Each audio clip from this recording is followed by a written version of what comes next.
Vambora, vamos falar agora da Aston Martin, porque o pessoal tá perguntando aqui.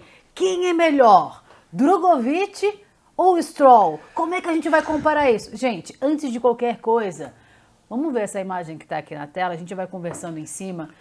Esse foi todo o momento que o Stroll passou, ele caiu de bicicleta, ele teve um acidente antes de começar a Fórmula 1 e por isso o Felipe Drogovic, sei lá. Ceviche? Tá Por com isso fome? que o Felipe Drogovic ele teve a chance então de ficar ali treinando com o carro, trabalhando na pré-temporada. E eu achei esse vídeo, ele postou esse vídeo hoje, de todo o processo dele realmente da mão. E agora sim, as imagens que ele passou pela cirurgia, por todo o processo de fisioterapia que ele passou. Eu achei isso impressionante, a força desse garoto e o que ele apresentou no Bahrein. Porque assim, ele foi muito bem também no Bahrein. Ele foi, apesar do totozinho no patrão, ele foi muito bem. Na verdade, no funcionário, né? No patrão não. Desculpa, No funcionário. Ele é o patrãozinho. Não, na verdade, assim, falando rapidamente do Stroll, né, Kalinka? A gente tem que lembrar que o Stroll, que estreou na Fórmula 1 em 2017, ele chegou na Fórmula 1 com esse rótulo de piloto pagante. No quesito pilotos pagantes, ele é um dos que se superou, né? Porque o pai dele foi lá, patrocinou a Williams, depois patrocinou a Racing Point, depois comprou a equipe. Então, realmente, é um caso extremo dentre os pilotos pagantes, digamos assim. Só que o Stroll, desde que ele chegou na Fórmula 1, ele também demonstrou que ele é um piloto capacitado. Para quem não lembra, o Stroll no seu primeiro ano ele foi companheiro de equipe nada mais nada menos de Felipe Massa na Williams e conquistou um pódio no Grande Prêmio do Baku.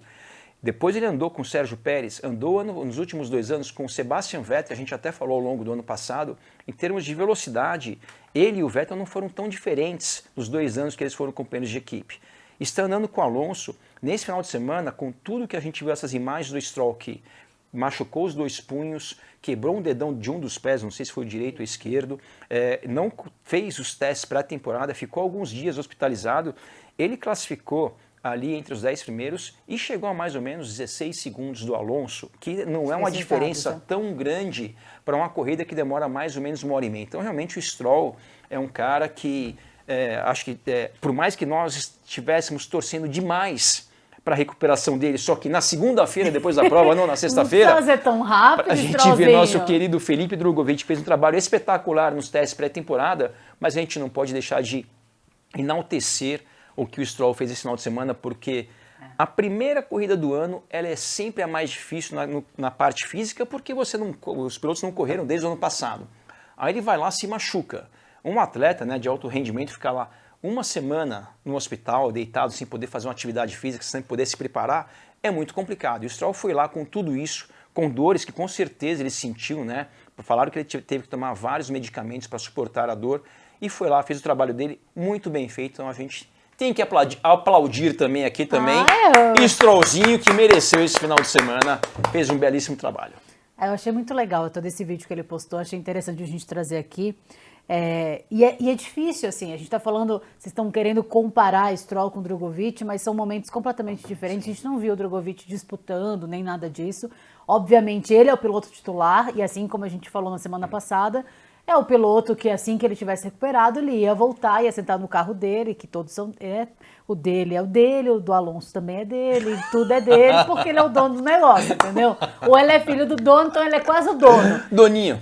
E aí o pessoal assim, e se tiverem mano a mano, Stroll e Alonso, como é que será que a escuderia vai funcionar? Como é que a Aston Martin vai continuar nisso?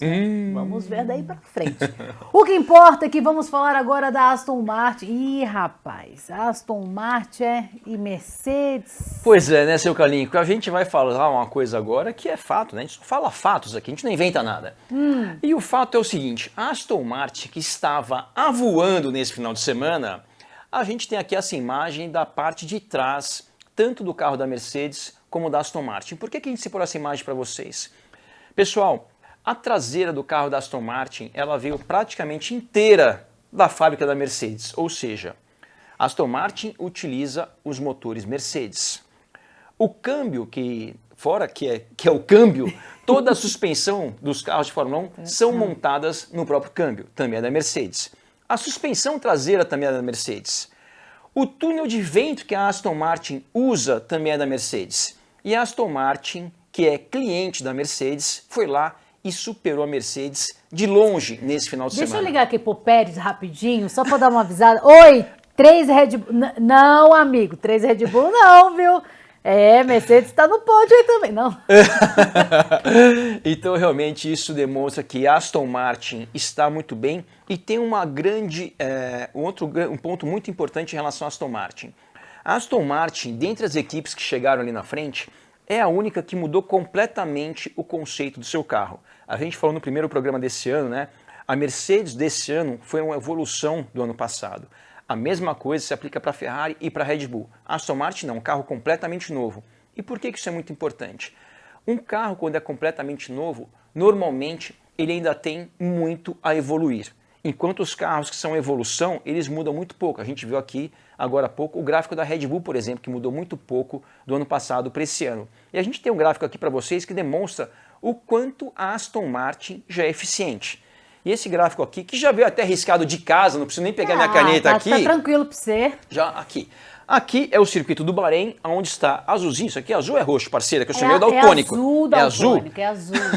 Azulzinho é a Red Bull, Verstappen, e verde, Afonsinho, com a sua Aston Martin. A gente vê que, principalmente nas curvas, a Aston Martin é mais eficiente do que a Red Bull. A Red Bull é muito mais veloz nos trechos de reta e praticamente em todas as curvas e também na tração, a Aston Martin se demonstrou mais eficiente, inclusive, do que a própria Red Bull. Então, se tem uma equipe hoje que, teoricamente, pode chegar mais próximo da Red Bull no futuro próximo, a impressão que eu tenho é que é o carro da Aston Martin pelo fato de ser um carro novo, um carro que tem muito que evoluir e com um piloto espetacular como o Fernando Tem Alonso. Um piloto muito bom. Não adianta você ter só o carro e não ter a mão de obra, não adianta ter só a mão de obra, não ter o carro. Exatamente.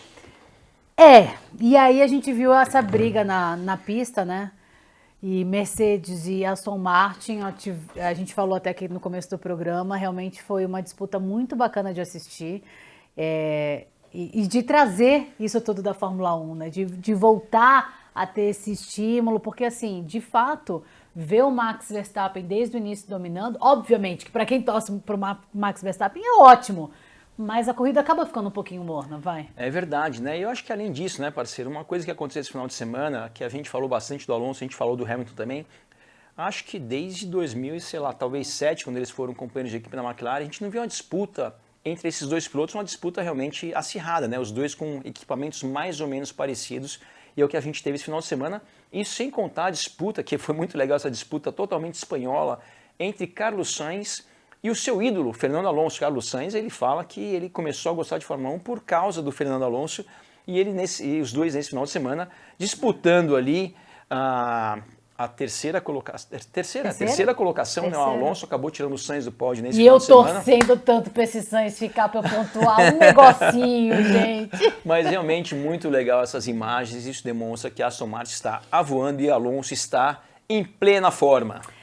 Ai, gente, vamos lá, vamos trabalhar agora para a gente fechar aqui o nosso traduzindo, falar só para mais uma escuderia aqui, muitas perguntas de vocês e já a gente abre essas perguntas aqui.